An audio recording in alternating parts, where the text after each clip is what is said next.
కాపులకు రిజర్వేషన్లు ఇవ్వాలి. కాపు రిజర్వేషన్ ఇవ్వడం సబబు చంద్రబాబు నాయుడు తన మేనిఫెస్టోలో పెట్టాడు కనుక కాపు రిజర్వేషన్ ఇవ్వాల్సిందే. తమిళనాడులో ఇస్తున్నారు, వెస్ట్ బెంగాల్ ఇస్తున్నారు, ఉత్తరప్రదేశ్ ఇస్తున్నారు అని మాట్లాడిన ఈ గజ దొంగ గోకర్ణ జగన్ అసెంబ్లీలో మాట్లాడాడు, ఢిల్లీ ప్రెస్ మీట్లో మాట్లాడాడు, అంతా చేశాడు. ఇది ఇవ్వచ్చు అని మాట్లాడాడు. చంద్రబాబు నాయుడు ఇవ్వట్లేదు అని చెప్పి ముద్రగడ పద్మనాభం రెచ్చగొట్టి, కాపులు రెచ్చగొట్టి, ముద్రగడ పద్మనాభం కాపుద్యమం చేపించి, ముద్రగడ పద్మనాభం వచ్చి దాసనారాయణరావు, చిరంజీవి లాంటి గొప్ప గొప్ప వ్యక్తులు కలిసి అందరు సహకారం తీసుకుని ఉద్యమం చేస్తూ నడిపిస్తున్న సమయంలో చంద్రబాబు నాయుడికి కష్టాలు వచ్చినాయి. అతను ఎన్నో చోట్ల అడ్డుకోవాలని చూశాడు. ముద్రగడ పద్మనాభం దాడి చేశాడు.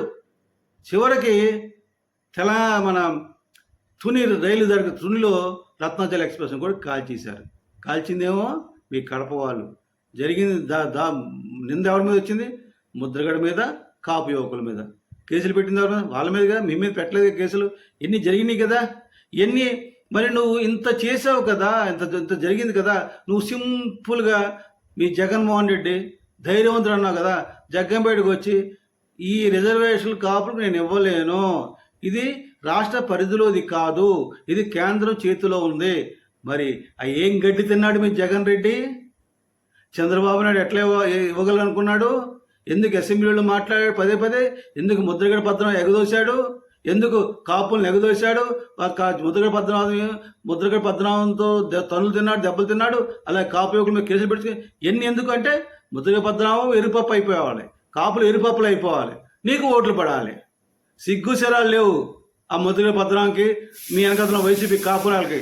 నువ్వు ఏ రోజైతే జగ్గంపేటలో కాపు రిజర్వేషన్ ఇవ్వలేదన్నావో, వాళ్ళతో ఉద్యమాలు చేయించావో కాపుల చేత, కాపులతో రెచ్చిపోయి ఉద్యమాలు చేసి తుని రైలు సంఘటన జరిగిందో, దీనికి అంతటి కారణం నువ్వు కాదా? జగన్ రెడ్డి కాదా?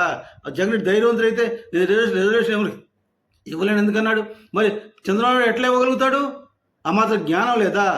ఈ కాపులు తెలుసుకోకుండా ఈ జగన్మోహన్ రెడ్డి పక్కన చేరిన దరిద్రులంతా, తోట తిరుమూర్తులు కావచ్చు, బొత్స సత్యనారాయణ కావచ్చు, అంబటి రాంబాబు కావచ్చు, పేరు నాని కావచ్చు, గుడాడ అమర్నాథ్ కావచ్చు, దాడిశెట్టి రాజా కావచ్చు, కారుమూడి నాగేశ్వర కావచ్చు, కుక్కలు చాలా కుక్కలు ఉన్నాయి. ఈ కుక్కలన్నీ కలిసి వంగ గీత కావచ్చు, వీళ్ళందరూ కలిసి భౌ అంటూ వాడి చుట్టూ తిరిగి కాపులను అన్యాయం చేశాయి. నువ్వు ఇప్పుడు మాట్లాడతారు కాపుల గురించి దరిద్రులు. మీరు ధైర్యవంతుడు, మీ జగన్ రెడ్డి ధైర్యవంతుడు. సిగ్గు శరం ఉండాలా? నువ్వు మీ జగన్ జనసేన పార్టీని, పవన్ కళ్యాణ్ గారిని ఏమీ చేయలేరని, ఏమీ చేసే దమ్ము జగన్కు లేదని తెలుగు ప్రజలు నమ్మారని, మనస్ఫూర్తిగా నమ్ముతున్నారని నీకు శివప్రసాద్, నీకు మీ జగన్కి తెలియజేస్తూ నిర్మిస్తున్నాను. జై జనసేన, జై హింద్.